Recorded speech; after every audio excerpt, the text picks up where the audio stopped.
What's up, babes? It's Curly's Victoria. I am back with yet another video. If you're new here, hi, welcome to the channel. If you've already been subscribed, thanks for coming back. So y'all, I've just been hitting it back to back to back with videos, right? So I wanted to make this specific video to talk about things that I would recommend. I'm not telling anyone that they can and cannot do these things, because you are grown and you can make your decision. And if you're not grown and you're watching my videos, then you can still maybe make a decision depending on who your parent is, because you got some parents like, you're not gonna tell me how you gonna do your hair, I'm gonna tell you how you gonna do your hair. It depends on your parent. But basically, which I've been questioned if I have a daughter one of these days, am I locking her hair? I think I'm only gonna lock my baby hair if she says she wants her hair locked. But as far as natural, my baby will be a natural baby. I don't care if your hair texture is like thick and coarse, and I don't care if your hair is curly. I don't care what your texture is. Mama about to get it together, okay? So I think when I have a kid, especially if I have a girl at one point, she is definitely gonna have natural hair. And if she says, mommy, I want locks because you got locks, then girl, let's do it. And if she ever gets to a point where she don't want her locks anymore, I will let her determine if she wants to start over or what she want to do. But as far as hair, she's not gonna be having perms. We'll see. You know, you never know until the kid get here and they're like, mama, please. But honestly, I don't want my child to have a perm. I don't. But that was just, I only brought that up because somebody asked me if I have a daughter. Well, girl, anyway, let's move on to what I wanted to talk about as far as tips. Okay. So the tips that I would definitely say about hair, and some of these, y'all done heard these tips over and over throughout a lot of my videos, but we're gonna just keep talking about them, see, it's different ones, because I tell y'all all the time, I know I sound like a broken record sometimes, like I'm repeating myself, but there are so many people who watch all of my videos, and there's so many people who never seen me, and there's some people who watch my videos sometimes. So information that might have come from a video a year ago, somebody might just be discovering my channel today, like, so that's what we're gonna go off of. But one of the things that I would definitely say, if you're going to try to grow long, healthy locks, is leave your hair alone. When I say leave your hair alone, low manipulation, sis, you do not need a lock style every week. You do not need your locks braided. You do not need a 2-strand twist. You do not need a braid out. You do not need bantus. Like, basically, I'm not saying that I don't do these styles, because I do, but I'm saying you don't have to touch your hair like that every week. Like, there's days where I literally wear my hair down every single day. There's days where I'll throw a bun up because I notice my face is breaking out, and I'll be like, okay, I need to wear my hair up a little bit more this week, or my hair's been touching my face and it's breaking me out. Okay, yeah, I do that. But it's always low manipulation. I haven't been retwisting my hair as much and things like that, which brings me to the next point of retwist. I do not retwist. Some of you call it a retie. I call it a retwist. I don't retwist my hair every other week. I don't retwist my hair every 2 weeks, 3 weeks, whatever. I think whenever time restrictions start getting put on when to do something to your hair, that's when it's starting to get more questionable. Because I don't think that your hair basically is going to tell you what it needs. And it might not tell you every month on the same day that it needs to be washed. So you need to listen to your hair. I do not retwist my hair as often, like I told you guys. So how often you want to retwist it, that's up to you. Right now I'm doing a journey where I haven't retwisted my hair. Today is day 74 out of 90. So I'm doing 3 months no retwist.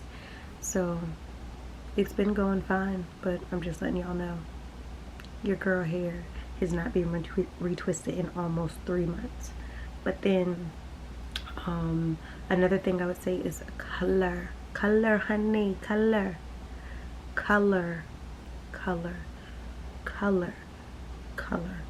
Bleach is what I'm referring to, guys. Bleach damages your hair. I don't care what anybody says. I don't care what anybody says. Even when I used to bleach my hair and it used to turn out and look good, I still knew that my hair took a hit. Took a hit. Every time you're bleaching your hair, you have to understand that there is some type of damage that your hair is taking a hit on. And what you got to realize is your hair, your crown, your roots, your everything about your head, your foundation literally needs to be strengthened in order for your hair to withstand the test of time. If you have a weak foundation, it's going to be very, very difficult for health to be growing from your hair. If your foundation is weak, how do you expect healthiness on the other parts? Sometimes people bleach their hair and they will notice immediately breakage. Like, you will notice sometimes your lock will get weak, and you, like how I feel it thick right here, sometimes you can bleach your hair and then this right here feels like there's nothing in there. You feel your fingers actually touching because that weak point. Sometimes, you know, it can have breaking points throughout your locks. So imagine if you had a breaking point all the way up here. You'd have to cut that. Some people would try to crochet it back, but you would still have to cut it, and then all you're doing is taking a damaged lock and you're putting it back onto damage. I got lint in my hair. So that's all you would be doing essentially. So for me, it has to make sense. If you want to bleach your hair, sis, I'm not telling you what you can't do. I'm just telling you tips that I would think about before, if you're trying to maintain and have healthy hair. If you are going to bleach your hair, you could do what I did.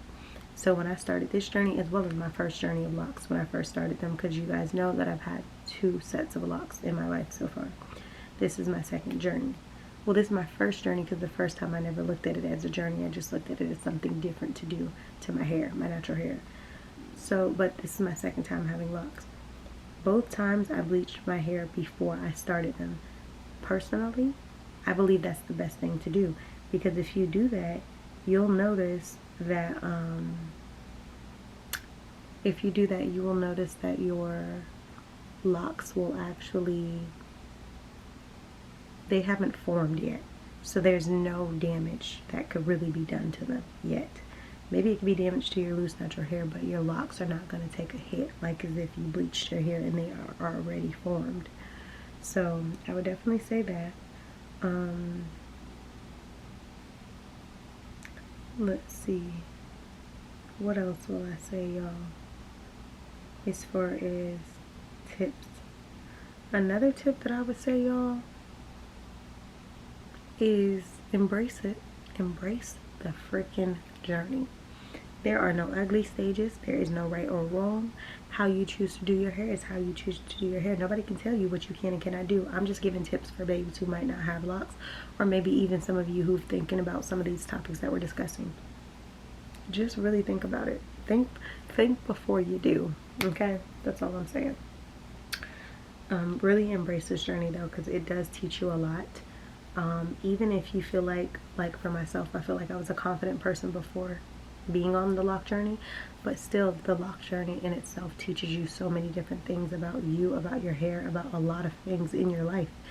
I think that growth takes place on so many levels, and I think that it's just refreshing to see myself growing as a young woman, growing as a business person or a businesswoman, growing as just the length of my hair actually physically growing. So I think growth is definitely something that takes place in all of our lives.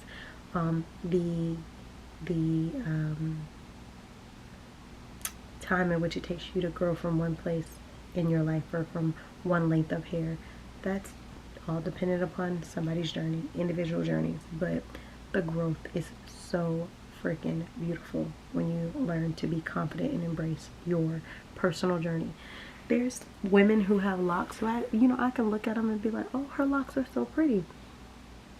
But I don't ever wish for anybody else's journey. Like, I appreciate my journey. I don't want anybody else's locks. I want my locks.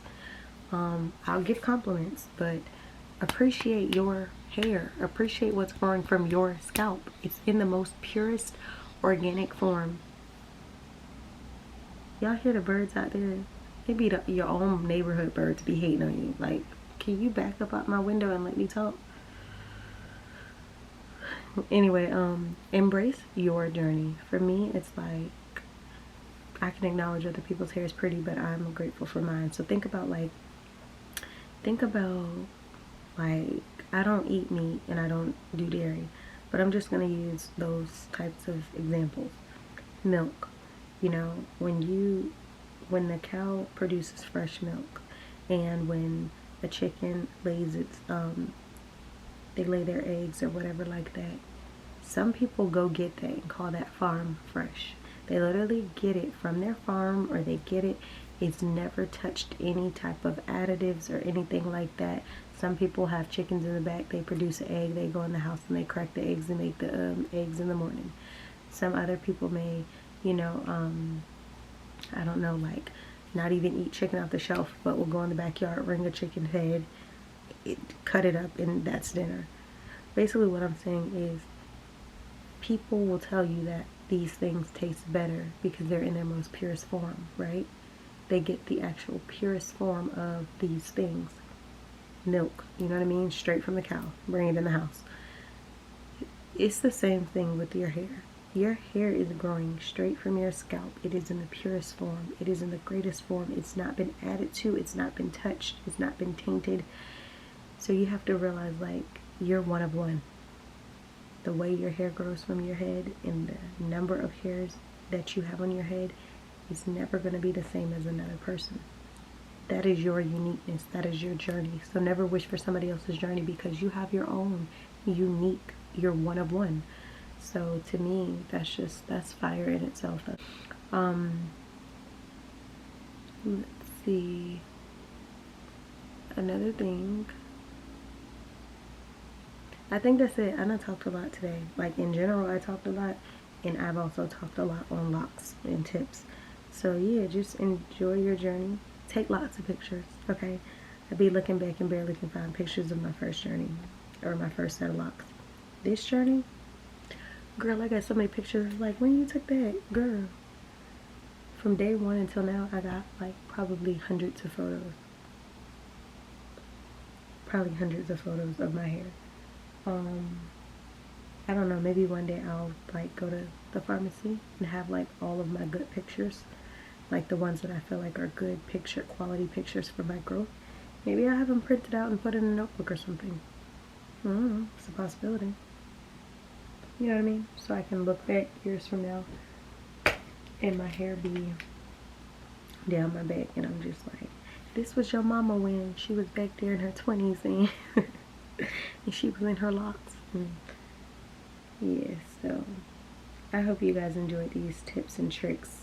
Faith, I know you probably enjoyed all these videos because I know you like to watch my lock videos. Just it's a good amount of y'all who really be tuned in to a lot of my content, but I know Faith loves to binge watch. Faith be like, let me watch this video and then I'm gonna go home. Be like, sis, shout out to you, sis, and everybody else who be watching the channel. But I'll see y'all in the next video. See, that's what happened. I be starting to post all these videos and then like record them, then gotta go sit there and go edit them. So I'm about to go upload these videos, and make sure you guys like, comment, share, and subscribe, sis. Don't be sitting here knowing about my channel, getting all the juiciness off my channel, and you not out there telling nobody about my channel.